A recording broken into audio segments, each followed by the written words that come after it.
Hola, ¿qué tal chicos? Mi nombre es Luis Michel Primero Manjarres y hoy veremos los instrumentos de medición de fluidos en relación a la materia de metrología a cargo del profesor César Omar Capetello Contreras.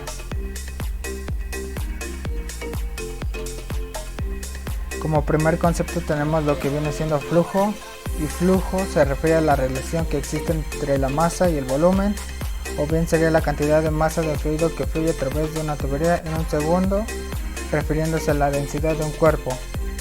Como segundo concepto tenemos que es corriente, o bien como sabemos que la corriente cumple de ir de un lado a otro, esto se refiere al movimiento de algo que cumpliría con la acción y efecto de fluir de cualquier cosa, como sería un claro ejemplo el agua, que tenemos como imagen en esta diapositiva de fondo, que cumple con las normas de circular, moverse, correr o deslizarse dentro del recipiente que se encuentra contenido. Fluido. La palabra fluido se define como la materia compuesta por moléculas atraídas entre sí de manera débil. Esto se refiere, como vemos en la definición 2, que la sustancia no posee una poca cohesión intermolecular que carece de forma propia, adoptando la forma del recipiente que lo contiene, como sería en el caso de los gases y líquidos que día con día vemos cuando nos servimos un vaso de agua o inflamos un globo. Bueno, el concepto de flujo de fluidos sería el movimiento de una sustancia en ciertas direcciones o una sola dirección ante presencia de tensión. Si no hay tensión, no hay flujo. Como se puede ver en esta imagen de abajo, tenemos un área A donde existe una tensión, lo que causa que la corriente se comience a mover de un lado a otro, causando que las líneas de flujo se muevan hacia la derecha de forma paralela. Tubería. La tubería, como sabemos, es un conducto que cumple la función de transportar agua o otros fluidos. En el caso de que si se transporta petróleo, este se define como oleoducto, y si se transportara un gas, este se define como gasoducto. Como segunda definición de tubería tenemos que este es el conducto que sirve tanto para transportar agua, gases, cemento e inclusive cereales. Cuando se transporta agua, estas tiende a llamarse cañerías si tiene tubos de acero galvanizado. Debajo de estos conceptos tenemos tres claros ejemplos de tuberías, como sería el hormigón, el galvanizado y el de metal. Placa de orificio. La placa de orificio es un sensor del caudal. Este llega a presentar una presión no recuperable y demasiado grande, y esto debido a la turbulencia alrededor de la placa, ocasionando un consumo de energía elevado, además de que presenta un orificio concéntrico. Este orificio, que tiene el mismo centro que otro, es de bordes intensos.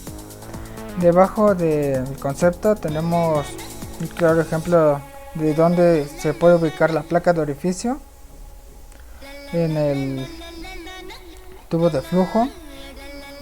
Esto hace que tomemos cuando hay una corriente, esta actúa de manera que el flujo no tenga tanta presión y vaya disminuyendo un poco. Más adelante veremos los tres tipos de la placa de orificio. Tobera. La tobera es un instrumento que convierte la energía térmica y de presión de un fluido en energía cinética. Este es utilizado especialmente en el turbo o máquinas, y otras como inyectores, surtidores, propulsión a chorro. Como podemos ver en las imágenes de abajo, vemos que la corriente al entrar por la tobera es expuesto a gran presión, lo que causa que sea lanzado en gran propulsión a chorro, como se mencionaba anteriormente. La clasificación de tipos de fluidos de acuerdo con el estado de la materia. Anteriormente les mencioné dos claros ejemplos de fluidos, que sería el gas y el líquido. Como sabemos, ambos carecen de una cuestión intermolecular, lo que hacen que adopten la forma del recipiente. En el caso de los gases, son fluidos altamente comprensibles que se caracterizan por experimentar grandes cambios, adoptando la forma y el volumen del recipiente, expandiéndose todo lo posible por alta energía cinética, como sería el claro ejemplo de los globos. En el caso de los líquidos, el líquido es un estado de agregación de la materia en forma altamente incomprensible. Su volumen es constante en un rango grande de presión, y estos mismos líquidos presentan tensión superficial y capilaridad. Generalmente se dilatan cuando se incrementa su temperatura y pierden volumen cuando se enfrían. Puesto que sabemos que los líquidos tienden a convertirse en sólidos y al mismo tiempo a gas, lo que hace que su volumen varíe. Como ejemplo les puse la imagen al servirnos el agua. La clasificación de tipos de fluidos de acuerdo a la viscosidad y esfuerzo cortante. Tenemos dos tipos de clasificación, que serían los newtonianos y los no newtonianos. En el primer caso sería un fluido cuya viscosidad puede considerarse constante en el tiempo. La curva que muestra la relación entre el esfuerzo o cizalla contra su velocidad de deformación es lineal. Como ejemplos tenemos el diésel, la miel, que permanecen con esa viscosidad y cuando son expuestos a una cierta temperatura no cambian, sino permanecen igual.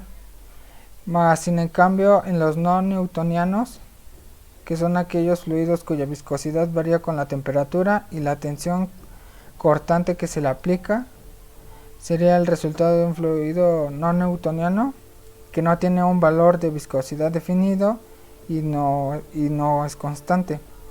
Un claro ejemplo sería cuando mezclamos harina y agua, o cuando nuestras mamás preparan alguna masa para algún postre. ¿Qué pasa cuando se someten a cierta temperatura o a cierta fuerza? Estos tienden a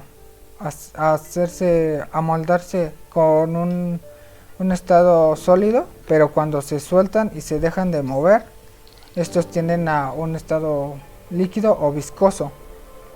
Por eso no tienen un valor definido de viscosidad.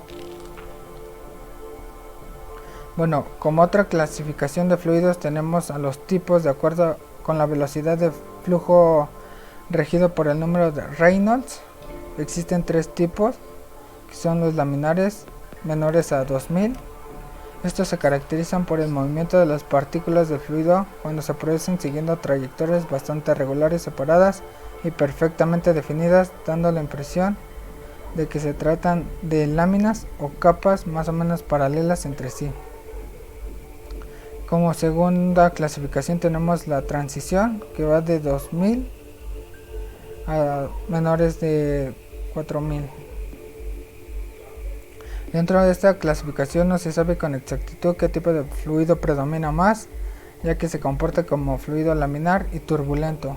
Es decir, se encuentran las placas laminares en conjunto con pequeñas irregularidades o turbulinos en el mismo, por eso reciben el nombre de transición. Turbulentos son mayores a 4000, y este tipo de fluido donde las partículas de fluido se mueven en trayectorias muy irregulares sin seguir un orden establecido, ocasionando la transferencia de cantidad de movimiento de una porción de fluido a otra. Un claro ejemplo es cuando la corriente, como al inicio se veía que se aplica la tensión, esta tendía a irse hacia la derecha, lo que hace que las líneas de flujo sean paralelas, mientras en el caso de los turbulentos, cuando no existe cuando la tensión no se aplica de manera adecuada, estos tienden a moverse por varias partes sin seguir un orden de paralelo hacia un lado. La clasificación de tipos de fluidos comprensibles e incomprensibles. Los comprensibles son el flujo en el que los cambios de densidad de un punto a otro no son despreciables por fuerzas externas o variables termodinámicas. La densidad varía de acuerdo con las condiciones del sistema. Bueno, como los comprensibles, tenemos que los gases son fluidos muy comprensibles, ya que si hacemos el experimento de agarrar alguna aguja, claramente ponemos el dedo como vemos en la imagen. A la hora de hacer que expulsemos el oxígeno, este va a seguir comprensible y no suelta la cantidad del gas, a menos de que sufra una tensión mucho mayor. Ahora, los incomprensibles son el fluido en el que los cambios de densidad de un punto a otro son despreciables mientras se examinan puntos dentro del campo de flujo. Como incomprensibles tenemos a los líquidos, que cuando realizamos el mismo experimento de poner el dedo sobre la aguja, este líquido, al tener una presión alta, al tratar de expulsar el líquido, este tiende a correr a chorros, porque no tiende a sostener esa presión, lo que hace que cause que salga.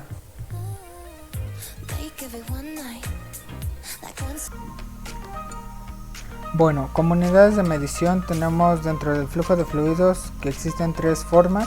El flujo volumétrico, Q, indica el volumen de un fluido en movimiento que pasa por un punto en una unidad de tiempo. El flujo másico, QM, que está expresado en unidades de masa por unidad de tiempo. La velocidad de flujo de un material, que se denomina velocidad de flujo, QB. Debajo de estas unidades de medición tenemos una tabla donde se expresa el flujo de fluidos, la notación que reciben estas tres unidades y las unidades de medida en el sistema internacional. En el caso del flujo volumétrico está en metros cúbicos sobre segundos. En el flujo másico tenemos kilogramos sobre segundos y en la velocidad de flujo metros sobre segundos. Tenemos dos relaciones en cuanto a estas unidades de medición, que sería QM es igual a PQ, QB es igual a Q sobre A.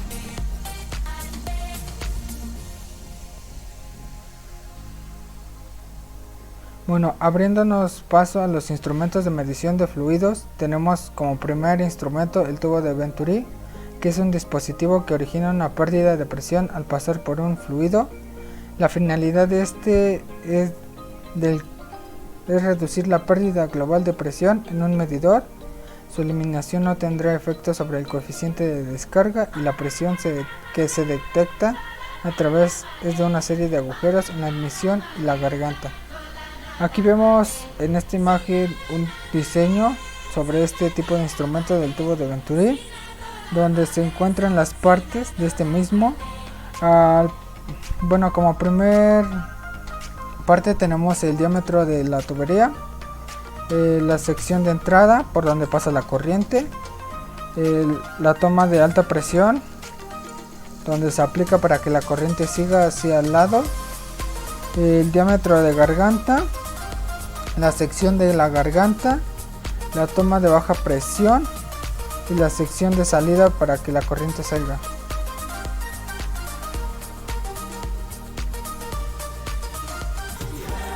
Como segundo instrumento de medición para fluidos tenemos el medidor de orificio, el cual se clasifica como el instrumento medidor de área constante y caída de presión variable del fluido. Bueno, anteriormente les había mencionado lo que era la placa de orificio, que del lado derecho tenemos una imagen debajo de las partes del medidor de orificio. Existen tres tipos de placa de orificio, el cual se conforma por concéntrico, el cual el círculo está en la parte central, en donde la sección transversal del conducto hace que el paso del fluido sea constante. En el segundo caso tenemos el excéntrico, que en esta existe, bueno, tiene la forma de crear 4 círculos, pero en este caso vemos donde se ubican 2, pero se ubica 4 como un trébol. El segundo caso de la placa de orificio sería el segmentado, que está en media luna, pero son las mitad semicírculos formando un círculo pero sin unirlos.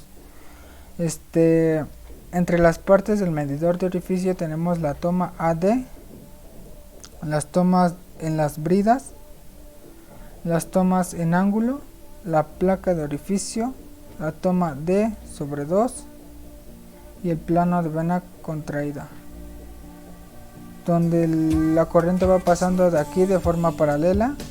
En cuanto a las líneas de flujo, lo que hace que el área constante que entra aquí dentro de las placas de orificio caigan de presión variable en la salida. Tercer instrumento sería el tubo de Pitot. El tubo de Pitot es un medidor exacto para medir la velocidad de un fluido dentro de una tubería.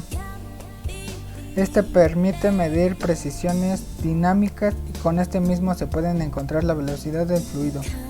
Entre las partes del tubo Pitot simple se encuentra la cruceta de válvulas, las válvulas de purga de aire, en esta parte de aquí donde se muestran las líneas, las flechas, perdón. Entre las otras, debajo están las válvulas de conexión a mangueras. Debajo de estas válvulas están la manilla, y debajo está, pareciera un tornillo, pero es la guía de medición.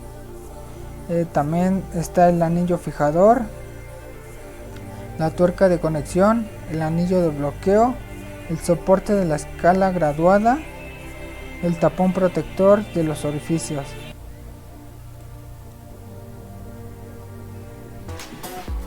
Otro instrumento que debemos de tener en cuenta para la medición de estos fluidos sería el medidor de desplazamiento positivo, el cual es un instrumento sensible al flujo que responderá a las variaciones en el valor del flujo y a las señales mecánicas correspondientes a la rotación del eje. Este se llega a aplicar cuando se encuentra un flujo grande o la acción mecánica es necesaria, inclusive cuando se requiere una respuesta directa al valor de variación del flujo. Como vemos en el diagrama de abajo, que muestra la imagen de la entrada y salida, cuando el medidor de desplazamiento positivo se pone a prueba ante un flujo, este va cambiando de forma que va respondiendo a las variaciones del valor del flujo de forma rotacional al eje de entrada. Dentro de las partes de este se encuentran los rotones extriados, los cuales van cambiando constantemente a la rotación hasta llegar a la salida. Otro instrumento sería el rotámetro. El rotámetro es un medidor de caudal en tuberías de área variable de caída de caída de presión constante, que consiste en un flotador o indicador que se mueve libremente dentro del tubo vertical ligeramente cónico. Cuando el fluido entra por la parte inferior del tubo y hace que el flotador suba hasta que el área anular entre él y la pared del tubo sea tal que la caída de presión esté estrechamente y sea lo suficientemente para equilibrar el peso del flotador. Este tipo de ejemplo lo podemos asociar en nuestro hogar con el claro ejemplo de cuando usamos el excusado o cuando este se rellena. Dentro de este hay un flotador, el cual tiene como objetivo poner el límite de la presión del agua para que ésta no se derrame si llega a pasar ese límite. Ahora, entre las partes del rotámetro tenemos el fitting de entrada, el tope de salida que evita el escape del exceso de caudal, la conexión de salida, el sello entre el fitting y el vidrio, la tuerca prensa estopa, la sección máxima que corresponde a un caudal máximo, el tubo de medición de vidrio, El borde del flotador marca con su posición el caudal sobre la escala graduada del vidrio. Y cada una de las partes pues las marca aquí en esta imagen con flechas para estar más claros. Entre otras está el tope de entrada que evita el escape por falta de caudal, la conexión de entrada, el fitting de entrada.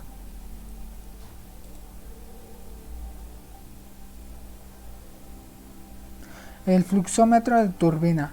El fluxómetro de turbina es un instrumento que se utiliza cuando el fluido provoca que el motor de la turbina gire en velocidad que depende de la velocidad del flujo. Conforme cede, una de las aspas de motor pasa a través de una bobina magnética y este genera un impulso de voltaje que puede alimentarse de medidor de frecuencia.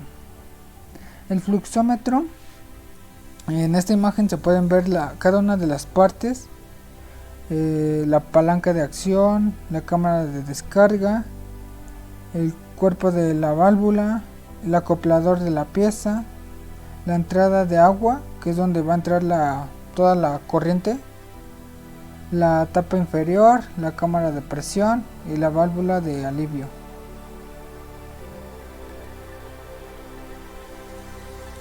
Bien, durante toda esta información les compartiré la importancia de la medición de flujos. La importancia que tiene la medición de estos flujos ante la vida del ser humano es que un flujo es relevante, ya que sin la medición de este sería imposible el balance de materiales, el control de calidad y más aún en la operación de procesos continuos que representan una gran importancia en el campo de trabajo para una toma de decisiones. Donde se utilizaría este tipo de instrumentos sería en industrias como las petroleras, cuando extraen de los mares acuíferos el petróleo, lo cual facilita el trabajo, o inclusive podemos utilizar este tipo de instrumentos cuando hacemos nuestras prácticas en laboratorios de química, utilizando los tipos de tuberías, como les había mencionado. Existen varios. Podemos ver también que en varias industrias de control de calidad utilizan estos tipos de tuberías para transportar fluidos como son los gases, los líquidos que vimos, para que también su producto tenga una correcta calidad y sobre todo pues cumplan con las normas.